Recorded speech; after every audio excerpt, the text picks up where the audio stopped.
If you want to add a clickable email link, phone, or SMS links in Framer, it's very simple and only takes a few seconds. To add a clickable email link, select the element you want to make clickable, like a button or a text layer. In the right Properties panel, click the plus icon next to Link. In the Link To field, type Mailto followed by your email address, then press Enter. Now when someone clicks that element, it will automatically open their default email app with your address ready to message. To add a clickable phone link, the process is exactly the same. Select your element, click the plus icon next to Link in the right panel, and in the Link To field, type Tell To followed by your phone number. After pressing Enter, users will be able to tap the link and call you directly, especially on mobile devices.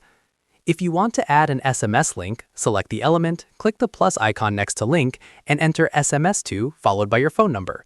Once it's set, clicking that element will open the messaging app with your number ready to send a text. One important thing to remember is that these links might not work properly in preview mode inside Framer.